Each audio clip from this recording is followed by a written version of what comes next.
नमस्कार दोस्तों, मैं अमन आपके साथ शेयर मार्केट की क्लास का दूसरा वीडियो लेकर आ गया हूं। पहले वीडियो में अपन ने जो बात करी थी उसकी एक बात अपनी छूट गई थी, एक टॉपिक रह गया था। उस टॉपिक पे मैं आज बात करना हूँ डीमैट अकाउंट वाले टॉपिक। डीमैट अकाउंट खोलने के लिए जो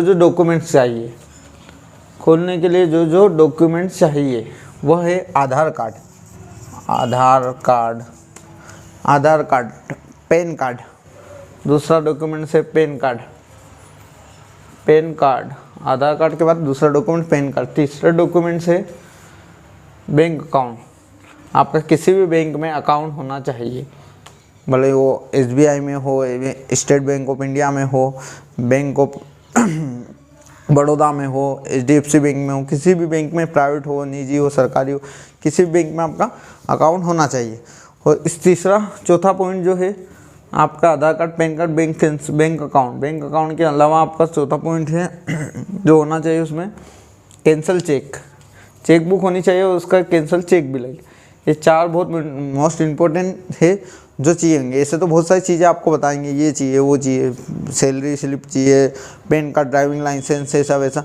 तो ये सब नहीं, ये चारों रहेंगे तो आप किसी भी फॉर्म में फ़ोन लगा के आपके खुद से गूगल सर्च करके आप किसी भी फॉर्म में अपना डीमैट अकाउंट खुलवा सकते हैं इन चारों के अलावा। और एक और जो मेन इम्पोर्टेंट है नॉमिनी का एक का नाम और नॉमिनी का आधार कार्ड, ये दोनों भी चाहिए होंगे।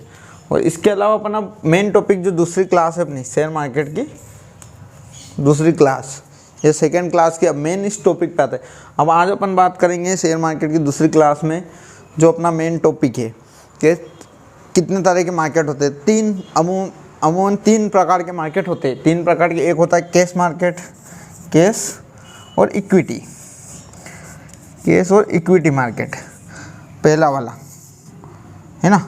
और दूसरा होता है फ्यूचर मार्केट और तीसरा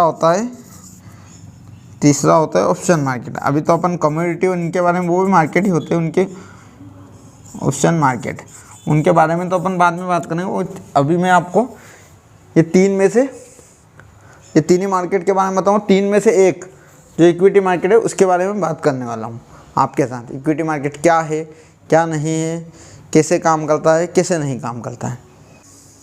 इक्विटी मार्केट और भारतीय शेयर बाजार दो स्टॉक एक्सचेंज पे काम करते हैं। एक NSE और BSE, नेशनल स्टॉक एक्सचेंज, और एक होता है बॉम्बे स्टॉक एक्सचेंज। दोनों पे ये काम करते हैं, इसमें सेल लेन खरीदने का काम चलता है। और इसके अलावा इक्विटी मार्केट भी पूरा इस पर ही काम करता है।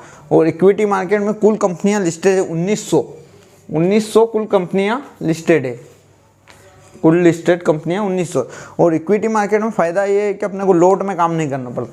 इसमें अपन लोट में काम नहीं करते, लोट में काम नहीं होता है इक्विटी मार्केट में। इक्विटी मार्केट में अपन 1 शेयर भी खरीद सकते हो, 1 लाख शेयर भी खरीद सकते हैं, है ना। इक्विटी मार्केट का ये फ़ायदा है। और इक्विटी मार्केट का ये फ़ायदा है, इक्विटी मार्केट में कम जोखिम और फ़ायदा ज़्यादा, कम जोखिम में फ़ायदा ज़्यादा। और FD और इनके मुकाबले FD में अपने को 7% रिटर्न मिल जाता है, 8% रिटर्न मिल जाता है, ज़्यादा 11% रिटर्न मिल जाता है FD में। और इक्विटी मार्केट में अपन 7% भी रिटर्न ले सकते हैं, 10% भी रिटर्न ले सकते हैं, 25% भी ले सकते हैं, 50% भी ले सकते हैं और 100% भी ले सकते हैं। और 200-500% भी रिटर्न निकल सकता है कम जोखिम में। FD से तो ज़्यादा जोखिम है पर उससे कम जोखिम में, FD से ज़्यादा जोखिम है पर दूसरे स्टॉक मार्केट, फ्यूचर, ऑप्शन से कम जोखिम में अच्छा खासा रिटर्न अपन इसमें कमा सकते हैं। और पूंजी भी एक साथ अपने को नहीं लगानी है। अब मैं आपको अगली चीज़ समझाने वाला हूँ। इक्विटी मार्केट मैंने आपको बता ही दिया है, सबसे कम रिस्क वाला मार्केट है। और इसमें अपन यानी 1 शेयर खरीद सकते हैं, जो एक बार खरीदने के बाद अपन कितने भी समय तक होल्ड कर सकते मतलब 1 शेयर अपन ने खरीदा 2024 में। अब अपन ये होल्ड करना चाहें तो इसको 2050, 2060, 2070 और 2100 तक भी अपन होल्ड कर सकते हैं। इक्विटी मार्केट का ये लाभ होता है, अपन जब तक चाहो जब तक इसको होल्ड कर। इक्विटी मार्केट में निफ्टी 50 की भी 50 कंपनियाँ आती है, जो मोस्ट वैल्यू देती है। 50 कंपनियाँ आती है निफ्टी 50 की भी इसमें। और इसके अलावा एक और मैं आपको एग्जांपल के थ्रू समझा देता हूँ। आज टाटा मोटर्स से 700 का अपन लिया, मान लीजिए 700 का लिया, अगर अपन ऑप्शन या फ्यूचर मार्केट में इसको लेते तो ये अपने को कम में मिल जाता। वो भी मैं आपको पूरा समझाऊंगा। अपन इसको अपन कितने 1 महीना 2 महीना 3 महीना होल्ड कर सकते हैं। अगर ये शेयर मान लो उसमें अपन ने एक लोट लिया था तो ये 600 का हो जाता, 100 रुपये अपने को अकाउंट में डालने पड़ते जब जाके अपने को होल्ड होता। और इसमें अगर अपन 700 का लिया और ये अगर 500 का भी हो जाए तो अपने 500 शेयर थे, वो भले 500 का भी हो जाए तो अपन इसको होल्ड कर सकते हैं जब तक ये 900 नहीं हो, जब तक अपना टारगेट अचीव नहीं हो। 1 साल 2 साल 5 साल 15 साल 20 साल कितने भी साल अपन इसको होल्ड कर सकते हैं। और मैं आपको एक और इसमें बहुत अच्छी चीज़ है जो अपन ये कर सकते हैं। जैसे कि कोई अपन ने महंगा खरीदा या कोई शेयर अपन खरीद रहे वो महंगा हो गया तो उसको एवरेज, इसमें एक ये भी अच्छा है कि अपन एवरेजिंग कर सकते हैं शेयर की। वो मैं आपको समझा सकता हूँ कि एवरेजिंग कैसे करते हैं। अगर कोई शेयर अपन ने 50 रुपये में लिया और अपना एक दिन अपन ने 500 शेयर लिए 50 रुपये में, अब एवरेजिंग करते हैं मैं आपको बता दूँ तो ये वो 25,000 के, ठीक है 25,000 के। फिर अगले दिन शेयर का भाव हो गया 30 रुपये और अपने ने फिर 500 ले लिए, अपन ने फिर 500 लिए तो अब ये एवरेजिंग हो जाएगा इसका 15,000 का पड़ा है।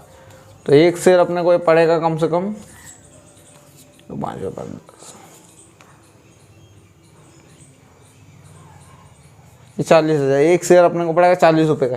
ये अपना एवरेज बैठ गया है 500, ये एवरेजिंग। ऐसे अपन कर सकते हैं रोज़। अगर अपन अपने पास एक साथ पैसे नहीं है लगाने के लिए, कोई स्टॉक अपने को समझ में आ रहा है कि स्टॉक अच्छा है न अपने को इसमें ख़रीदना है, तो उसमें अपन रोज़ 10 शेयर रोज़ खरीद लो 50%, तो 500 रुपये रोज़ इन्वेस्ट कर लो। वो कम ज़्यादा भी होंगे तो अच्छा रहेगा। और एक साथ कभी भी किसी भी शेयर में इन्वेस्ट करना ही नहीं है एनी हाउ कंडीशन। तो एवरेजिंग के लिए ये चीज़ अच्छी रहेगी, ये कर सकते हो आप एवरेजिंग। और अब मैं आपको एक बात बताना चाहता हूँ, इसमें सबसे बड़ा फ़ायदा क्या है और इसकी एडवांटेज क्या है, इसकी अच्छाइयाँ क्या है। इक्विटी मार्केट की कभी एक्सपायरी नहीं होती। मैंने बोला इसे ही आप 2060, 2070, 2080 और 2100 तक भी होल्ड कर सकते हैं। 2100 तक भी होल्ड कर सकते हो। जब तक आप जिंदे नहीं रहो उसके बाद भी होल्ड चलता रहेगा आपका। ये इसकी सबसे बड़ी, इसकी कोई एक्सपायरी नहीं होती है ना। और इसमें मिनिमम ब्रोकरेज भी बहुत कम लगती है, यानी ना के मुकाबले ब्रोकरेज लगती है, ना के मुकाबले ब्रोकरेज। और जैसे ही आप डीमेट बनाओगे तो आपकी ना सैलरी स्लिप लगती है इसमें, और ना सैलरी स्लिप ना ही बैंक अकाउंट का कुछ अपने को स्टेटमेंट देना पड़ता है, ना ही RTR, कुछ भी नहीं देना पड़ता। डायरेक्ट आप ट्रेडिंग कर सकते हो इसमें, इतना सेफ मार्केट है। और इसके अलावा आपको और मैं समझाना चाहता हूँ कि अपने देश के जो टॉप 10 इन्वेस्टर, राकेश झुनझुनवाला, दादा की दमानी और जो भी टॉप 10 इन्वेस्टर, उन्होंने अपना पैसा जो भी है 95% पैसा इक्विटी मार्केट से ही बनाया है।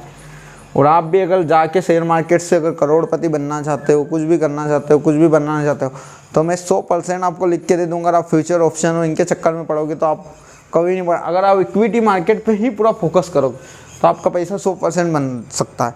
और मेरी नज़र में एक इन्वेस्टर है जिनका मैं नाम भी रिवील करूँगा, आपको मिलाऊंगा भी से थोड़े समय बाद। उन्होंने आज तक, उनको 15-20 साल हो गए, मैंने 10 करोड़ रुपए मार्केट से बना लिए। उन्होंने आज तक इक्विटी और ऑप्शन में ट्रेड ही नहीं करा, और ना ही उनमें डीमेट अकाउंट आगे ओपन करवाया उनने।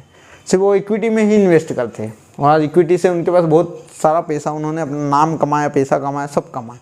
इसीलिए मैं राधाकृष्ण दमानी, राकेश झुनझुनवाला, इनकी भी केस स्टडी लेके आने वाला हूँ उस चैनल पे।